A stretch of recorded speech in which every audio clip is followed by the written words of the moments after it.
Welcome my dear student and friend. Please subscribe the channel HKG English Learning Classes and press the bell icon. Like video.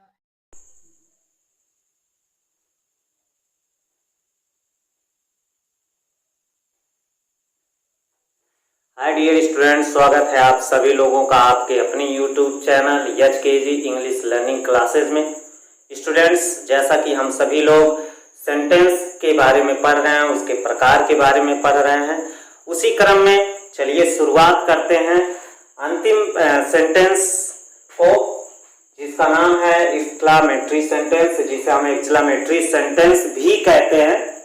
इसके बारे में हम सभी लोग आज अध्ययन करेंगे। आइए जानते हैं काइंड्स ऑफ द सेंटेंस जो कि हम सभी लोग पढ़ रहे हैं। उसी में 5वें नंबर पर आने वाला जो सेंटेंस है एक्सक्लामेटरी सेंटेंस, जिसको हिंदी में आश्चर्यबोधक या विस्मयादिबोधक वाक्य कहा जाता है। स्टूडेंट्स, यह इंपॉर्टेंट सेंटेंस है। इसके डिफिनेशन के बारे में हम लोग स्टडी करते हैं।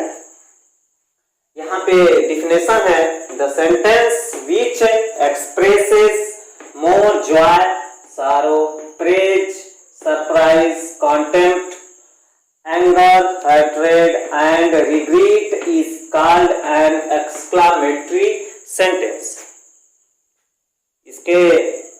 इसके उदाहरण को इसके परिभाषा को हम लोग डिफाइन करते हैं। द सेंटेंस वाक्य विच जो एक्सप्रेसेस प्रकट करता है मोर अत्यधिक, जॉय आनंद, सारो दुख, प्रेज प्रशंसा, सरप्राइज आश्चर्य, कॉन्टेम्प्ट जिसको हम लोग घृणा कहते हैं, एंगर क्रोध, हैट्रेड का दुश्मनी, एंड रिग्रेट यानी पश्चाताप is called an exclamatory sentence. ऐसे ही वाक्य को एक्सक्लामेटरी सेंटेंस कहा जाता है।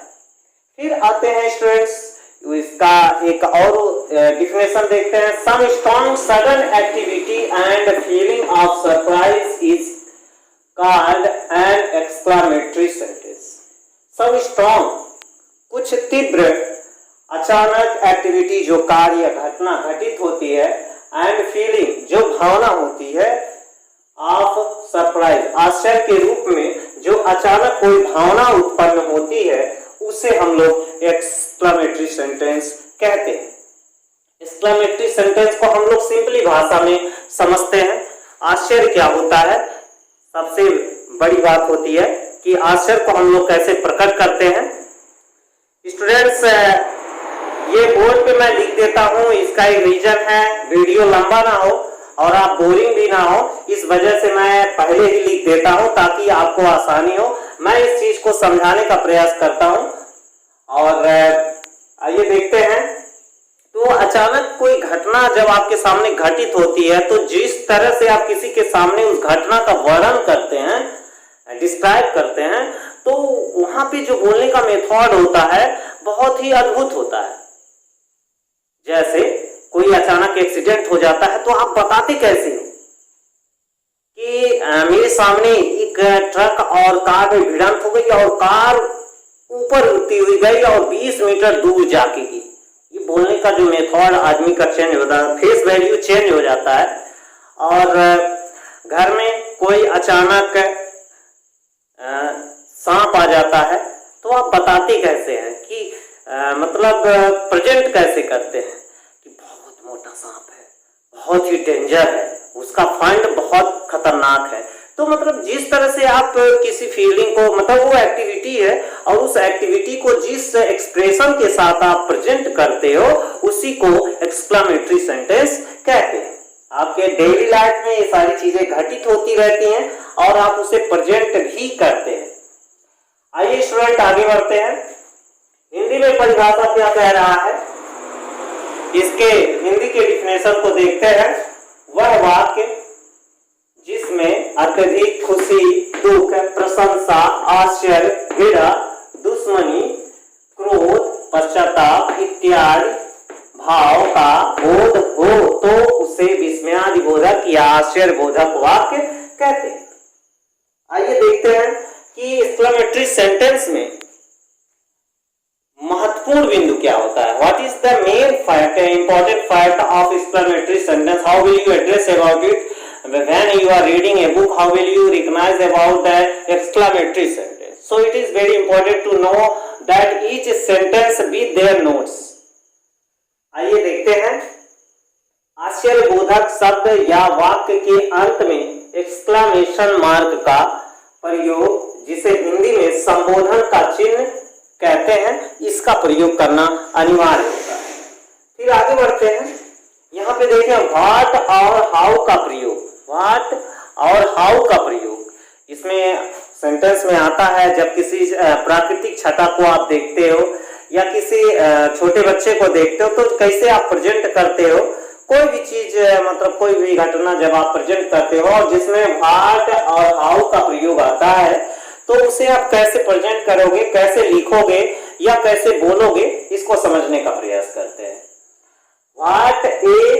व्हाट के साथ हमेशा ए आर्टिकल लगा होता है।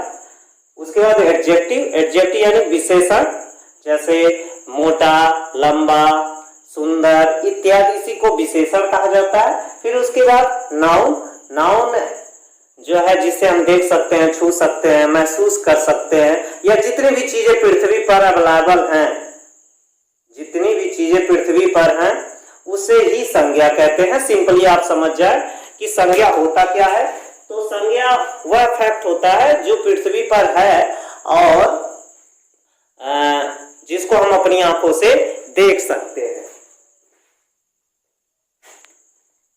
तो ऐसे सेंटेंस को मतलब ऐसे नाउन को हम लोग बहुत ही आसानी से पहचान सकते हैं। मक्खी परेशान कर रही है, फिलहाल समझते हैं। अब देखिए स्टूडेंट्स, एक बार फिर से रिवाइज करते हैं कि वह वाक्य जिसमें अत्यधिक खुशी, प्रसन्नता, दुख, पश्चाताप, क्रोध, लालच, खुशी, दुख, प्रशंसा इत्यादि का भाव प्रकट होता है, उसी को एक्सक्लेमेटरी सेंटेंस कहते हैं। अब पहचानने के लिए इसमें एक्सक्लेमेशन मार्क का प्रयोग होता है। अब समझते हैं इसमें किन किन शब्दों को कैसे बोला जाता है, कैसे इसे प्रेजेंट किया जाता है। मैं आगे बता रहा हूं आप लोगों को, इस पे ध्यान देंगे सभी लोग।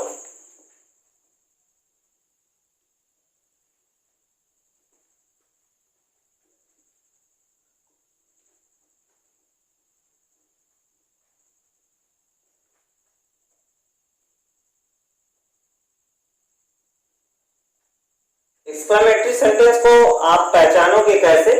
दुख के लिए, सारो के लिए जो वर्ड प्रयोग होते हैं, सारो यानी दुख, दुख के लिए जो शब्द प्रयोग होता है उसके लिए अलास, आह, ओह, ये वर्ड आते हैं जिनको हमको पहचानना होता है जो दुख का बोधक है। सारो, अब यहाँ पे जॉय के लिए यानी खुशी, खुशी के लिए हुर्रा, हाहा,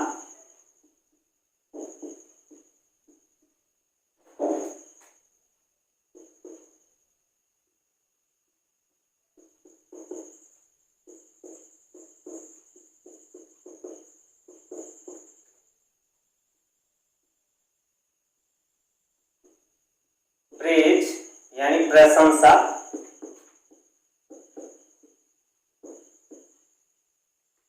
प्रशंसा के लिए हम लोग क्या व्यक्त करते हैं? प्रशंसा में आपका आता है प्रेगो, वेल डन।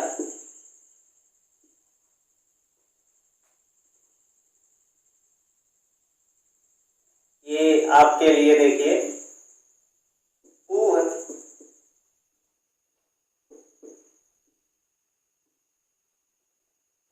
ये शब्द ऐसे बोलते हैं राम रे राम, इसका मतलब होता है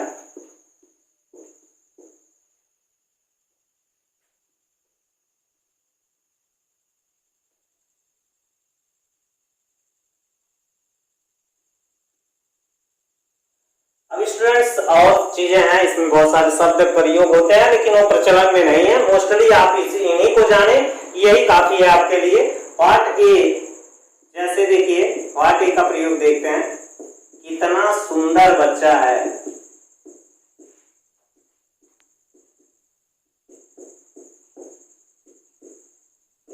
यहाँ पे कितना सुंदर बच्चा है, तो लिखेंगे व्हाट अ ब्यूटीफुल या क्यूट, QUIT, क्यूट बेबी। यहाँ पे देखिए व्हाट के बाद ए का प्रयोग हुआ और बेबी नाउन है और क्यूट यहाँ पे एडजेक्टिव है। 6 नंबर पे देखते हैं हाउ का।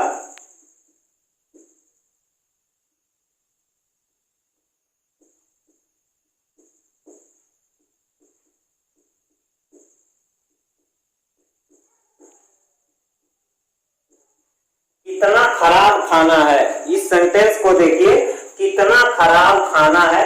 यहाँ पे हाउ, हाउ बैड, यहाँ देखिए तुरंत विशेषण आ गया। हाउ के साथ विशेषण का प्रयोग होता है, जबकि व्हाट के साथ विशेषण का प्रयोग होने के बाद नाउन का प्रयोग करते हैं। तुरंत ही यहाँ पे विशेषण आया, हाउ बैड फूड।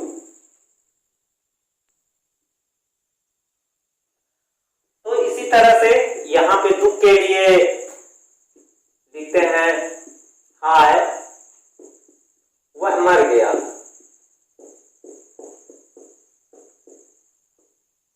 तो इस तरह से वहां पे करते हैं। कहीं पे किसी की डेथ हो जाती है तो वहां पे लोग जाकर के बोलते भी हैं कि हाय वह मर गया। इस तरह से करते हैं, मतलब अपनी दुख को प्रेजेंट करते हैं। तो ऐसे सेंटेंस को कैसे आप ट्रांसलेट करते हैं, आइए देखते हैं। सॉरी, ये दुख का बोधक है, तो यहाँ पे देखिए दुख के लिए अलास का प्रयोग, आह ओ का प्रयोग किया गया है। अलास ही डाइड, वह मर गया। यहाँ पे देखिए एक्सक्लेमेशन वर्ड है, यानी कि आश्चर्य बोधक शब्द है। इसके तुरंत बाद ही एक्सक्लेमेशन मार्क का प्रयोग किया गया है। और यहाँ देखिए एक्सक्लेमेशन मार्क का प्रयोग वाक्य के अंत में हुआ है। तो ये वाक्य के अंत में है और यहाँ शब्दों के बाद है। प्रशंसा के लिए देखते हैं, शाबाश तुमने अच्छा किया।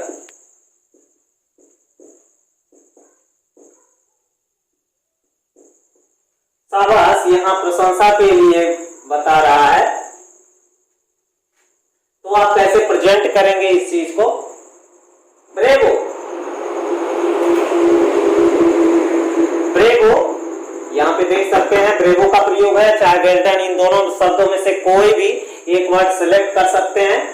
ब्रेवो, यू डिड वेल, यहाँ पे लिखा हुआ है ब्रेवो, शाबाश बहुत अच्छे, यू डिड वेल। और उसके बाद प्रसन्नता के लिए आता है हा,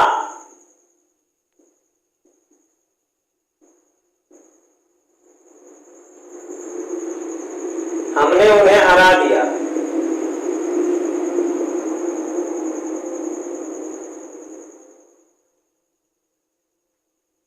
हमने उन्हें हरा दिया। तो जब कोई मैच होता है, कोई टूर्नामेंट होती है, तो उसमें जीती हुई टीम जो है खुश होती है, तो वहां पे प्रसन्नता का बोध होता है।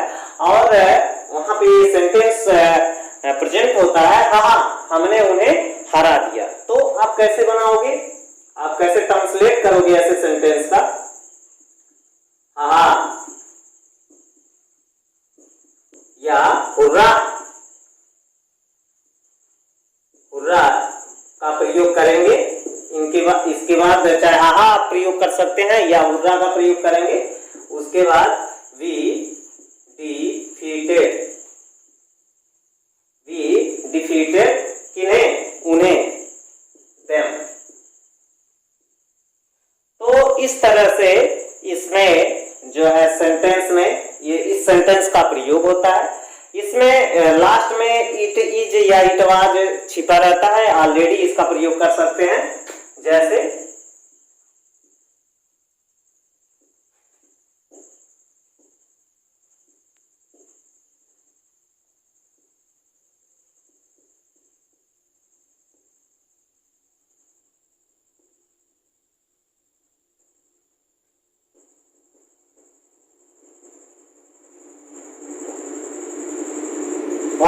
Lovely picture it is. यहाँ पे देख सकते हैं लिखा हुआ है व्हाट अ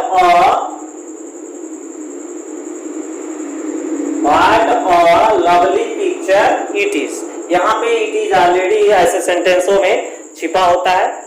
तो ये एक्सक्लेमेटरी सेंटेंस इस तरह से अनुवाद करते हैं। ये कुछ इनके इंपॉर्टेंट फैक्ट थे। दुख, प्रसन्नता, हैट्रेड वगैरह तमाम शब्द आते हैं। तो इतने बहुत सारे उदाहरण हैं जो आपको मतलब बहुत ही आसानी से आप समझ सकते हैं। और साथ ही साथ स्टूडेंट अगर आपको समझ में नहीं आता है तो आप कमेंट जरूर कर सकते हैं। चलिए एक बार फिर से रिवाइज करते हैं सेंटेंस को, उसके परिभाषा को, जैसा कि हम सभी लोग पढ़े भी हैं, उसके बारे में आप सभी लोगों को बताया भी गया है कि assertive sentence, interrogative sentence, imperative sentence, objective sentence और एक्सक्लेमेटरी सेंटेंस, इनका प्रयोग किस कंडीशन में किया जाता है और इसको पहचानते कैसे हैं।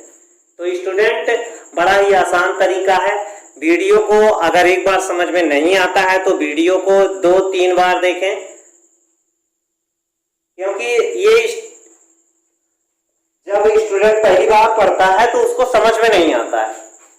तो उसी वीडियो को आप बार बार देखिए, समझने का प्रयास करिए, तो जरूर आपको समझ में आएगा। इंग्लिश जल्दी आती नहीं है, लेकिन जब आती है तो बहुत अच्छे से आती है, क्योंकि हम अपने बोलचाल की भाषा में इस लैंग्वेज का प्रयोग नहीं करते हैं।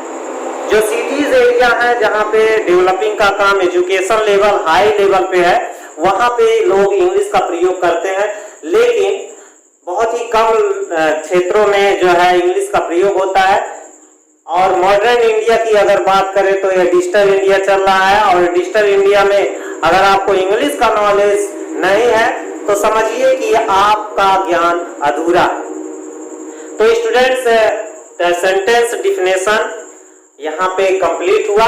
और एक बार फिर से मैं आपको बता दूं कि शब्दों के समूह से ही वाक्य का निर्माण होता है, और उसमें अर्थ भी स्पष्ट होना चाहिए, अर्थ भी क्लियर आपका होना चाहिए। जैसे वह घर जाता है, यह असर्टिव है, यह असर्टिव सेंटेंस है। और इसी का एक दूसरा पार्ट होता है जो अफर्मेटिव और निगेटिव में आता है, वह घर नहीं जाता है, यह असर्टिव सेंटेंस है। इंट्रोगेटिव सेंटेंस जो प्रश्न पूछने का काम करता है, आपसे प्रश्न करता है। आप कहीं घर से बाहर जाते हो तो आपके पेरेंट्स में से कोई एक पूछेगा कि कहाँ जा रहे हो, तो वहां पे आपसे प्रश्न पूछा जाता है। और प्रश्नवाचक वाक्य के अंत में जब हम उसे राइट करते हैं तो इंट्रोगेटिव मार्क का या इंट्रोगेशन मार्क का प्रयोग करना अनिवार्य होता है। इंपरेटिव सेंटेंस क्या होता है? जिसमें आज्ञा, सलाह, निवेदन, प्रस्ताव, सुझाव जैसे शब्दों के भाव का बोध होता है, उसे इंपरेटिव सेंटेंस कहते हैं। और ऐसे वाक्यों की शुरुआत क्रिया की प्रथम अवस्था से, यानी मुख्य क्रिया की प्रथम अवस्था से होता है, और इसमें सब्जेक्ट यू छिपा होता है। तो और at last of the sentence you will use full stop, full stop का प्रयोग करते हैं इंग्लिश में। उसके बाद आपका आता है ऑब्जेक्टिव सेंटेंस, जिसमें बताया गया है प्रार्थना, शुभकामना, आशीर्वाद, अभिशाप जैसे शब्दों के भावों का बोध होता है, उसे ऑब्जेक्टिव सेंटेंस कहते हैं। इसे आप कैसे पहचानेंगे? इसके भी सेंटेंस, ऐसे भी सेंटेंस के वाक्यों के अंत में एक्सक्लेमेशन मार्क लगाना अनिवार्य होता है। और एक्सक्लेमेटरी सेंटेंस तो हमने आज पढ़ा ही है। एक्सक्लेमेटरी सेंटेंस वह सेंटेंस होता है जिसमें आश्चर्य, दुख, प्रसन्नता, घृणा, लालच, पश्चाताप इत्यादि जैसे शब्दों के भाव का बोध होता है, एक्सक्लेमेटरी सेंटेंस कहा जाता है। और इसमें जो वर्ड्स प्रयोग हुए हैं एग्जांपल्स के लिए, इसमें आप देख सकते हैं सारों के लिए क्या क्या शब्द है। जॉय के लिए हुरा हाहा, प्रशंसा के लिए ब्रेवो वेल्डन, और पू का प्रयोग हुआ है, राम रे राम का प्रयोग मतलब। और यहाँ पे देखें स्टूडेंट्स, कितना सुंदर बच्चा है, व्हाट ए क्यूट बेबी। और नीचे देख सकते हैं हाउ का प्रयोग बताया गया है, कितना खराब खाना है, how bad food it is भी लगा सकते हैं इसमें। और यहाँ पे कुछ उदाहरण और भी है। दुख के लिए हाय वह मर गया, अलास ही डाइड, शाबाश, तुमने अच्छा किया। अच्छा मैंने नहीं लिखा, सॉरी।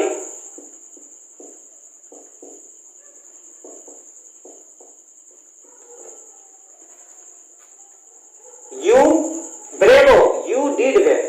तो इंपॉर्टेंट क्या है स्टूडेंट्स, आप इस चीज को समझ सकते हैं। अपने दैनिक लाइफ में हम लोग सेंटेंस का ही प्रयोग करते हैं, तो sentence are very important to know each students.